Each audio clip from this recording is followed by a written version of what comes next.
You look at Department of Education, it seems like so many buildings I ride by, it says Department of Education. They're all over the place. And we don't even want it. We want the education to be given by the states. It'll be much better. It'll move us to the top of the list from the bottom of the list. President Donald Trump today taking another swipe at the Department of Education. Days after Linda McMahon, the Department of Education's new secretary, was confirmed. His comments come as the administration cancels $400 million in federal funding to Columbia University, claiming the school has failed to confront anti-Semitism on campus. Joining me now is the Hill's White House reporter, Brett Samuels. Brett, thanks so much for joining us. What do we know about this move to cancel these contracts and grants to Columbia University? Yeah, Judy, this move stems from what we saw just last year when there were these, widespread protests on the campus of Columbia University that attracted national attention. This was, of course, stemming from the war between Israel and Hamas that, of course, decimated swaths of Gaza. There were protests on campus. President Biden, spoke out and even condemned sort of the more extreme and violent aspects of these protests, which had forced classes to be canceled. So, this is clearly the Trump administration sending a message to Columbia University, dating back to those protests and obviously tying it, as you mentioned, to this idea that they allege that they failed to protect Jewish students. Linda McMahon sat down with NewsNation today to discuss the administration's plans for the Department of Education. She had this to say. The mission, of course, is the same, and the president campaigned on this. He's been crystal clear that he wants to see the Department of Education closed, and he'd like to see it done sooner rather than later. But he understands that we need to work with Congress. There are certain things that are in statute. It would take 60 votes in the Senate to close the Department of Education. And I think my job is to convince Congress that the steps that we are taking are in the best interest of the kids. President Trump is eyeing an executive order to make major changes at the department, but to completely dismantle it would need an act of Congress. What can we expect to see by McMahon and by President Trump?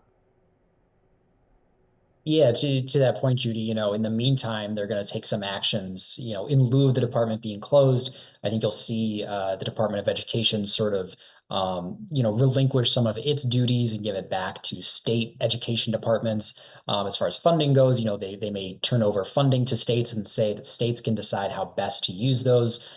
We have seen already, Trump sign an order about cutting off federal funding for any schools that have COVID-19 vaccine mandates. So, certainly there'll still be some action at the federal level because, I'm skeptical that there will be the votes to fully shutter the Department of Education in the meantime. But, that may be a long-term goal, but certainly in the short term, I think you can see President Trump and Linda McMahon, take some steps to basically cede some control to the states on public schools.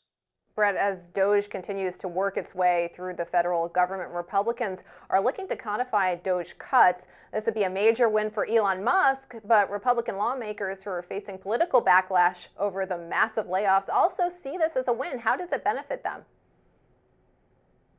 Yeah, certainly, for Republican lawmakers, they see Elon Musk and DOGE being out at the forefront of making these cuts. Some of these cuts are going to be unpopular. We've already seen some protests and backlash to those. So certainly Republican lawmakers, they get to go home and then tell their constituents that, they're cutting government spending, but they aren't the ones necessarily taking all the heat for it. So sort of a win-win for Republicans who have long promised government spending cuts, but have not really delivered on them by reducing programs that are popular with the public. President Trump has seemed to shift his tune on the cuts, posting on Truth Social they'll use a scalpel rather than a hatchet. Also told his cabinet that they're the ones in charge of their departments, not Elon Musk. Is the president starting to see some political vulnerabilities with DOGE's actions? Yeah, I think that is definitely fair to say that that's contributed to this sort of shift in tone, sort of the political backlash. Obviously, a lot of frustrated constituents at town halls with Republican lawmakers across the country. We've seen Republicans on Capitol Hill express some skepticism about DOGE. So I think that paired with a lot of the lawsuits that you're seeing piled up against some of DOGE's actions to try and halt those, I think the combination of those two things and frustration from cabinet secretaries about what's happening, about Musk's sort of increasing power, I think all of that has contributed to Trump's sort of shift in tone on this issue.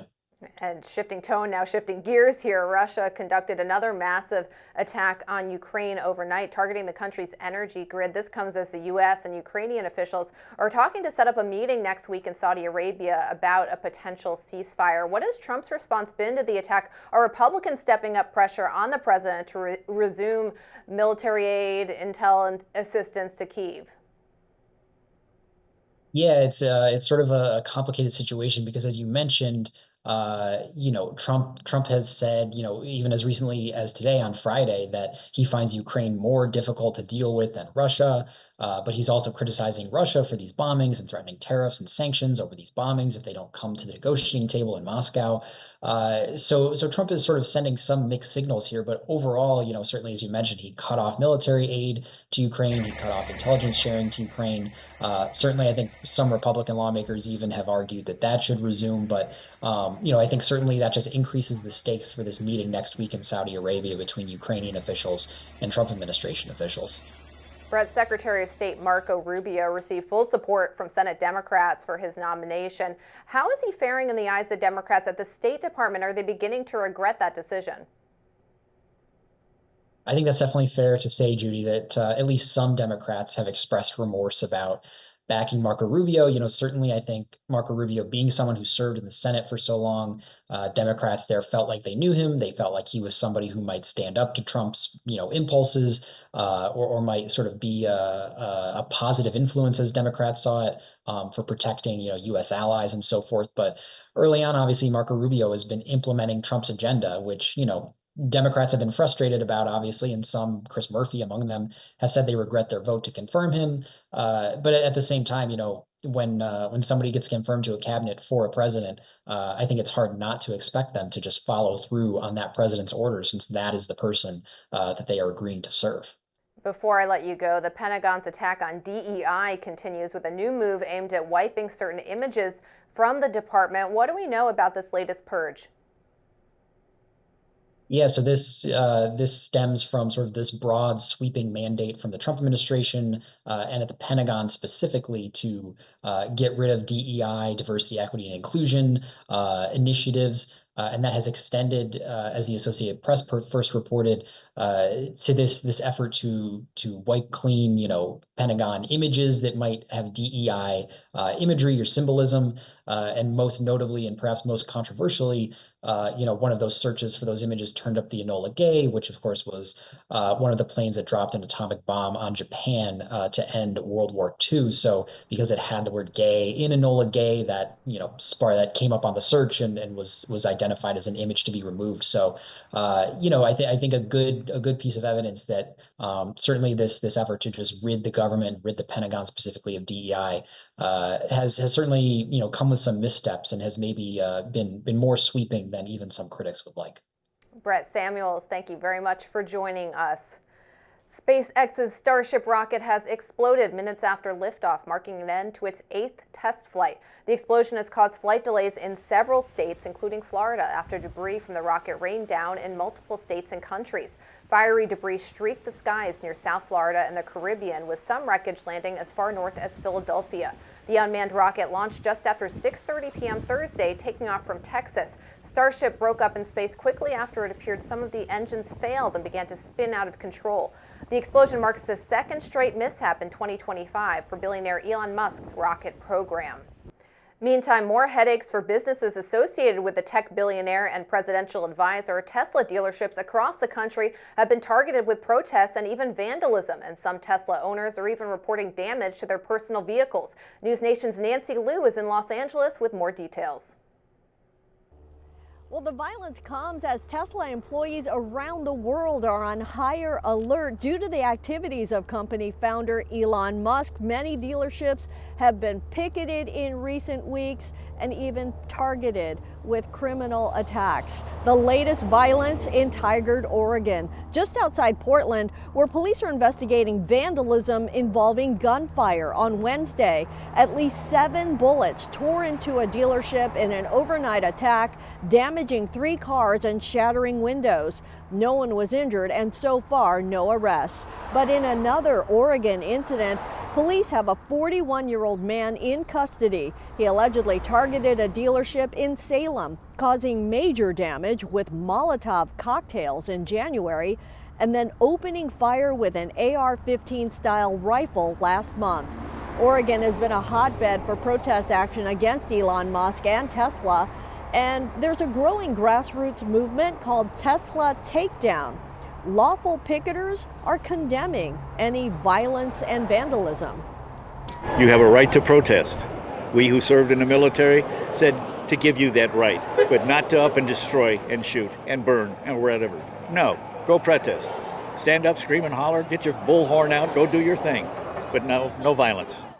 Protest actions in Boston and across the country in recent weeks have been largely peaceful, but there have been multiple arrests for vandalism and disorderly conduct. The anti-Elon movement also has people getting rid of their Teslas, including singer Sheryl Crow, who posted a video to social media announcing that proceeds from the sale of her car are going to NPR.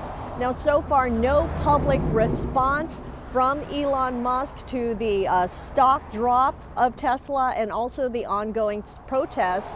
But on X, there are many posts in support of Musk and Doge. Back to you. Nancy Loo, thanks for your reporting. The U.S. has added 151,000 jobs in February, marking the first jobs report covering President Trump's second term. The unemployment rate also rose to 4.1%, according to the latest figures released by the Labor Department Friday. Economists predicted a slight uptick in the jobless rate, projecting the economy adding 150,000 jobs. The data shows the job market holding steady amid rising economic concerns, mass federal layoffs, and the impacts of Trump's recent tariffs. Experts say the Trump administration's layoffs of federal workers are not included in this month's figures. Those numbers will be included in the March report. That's today's Daily Debrief. I'm Judy Kurtz. Be sure to like, share, and subscribe to the Hill's YouTube channel. And come back here soon for the intersection between politics and policy.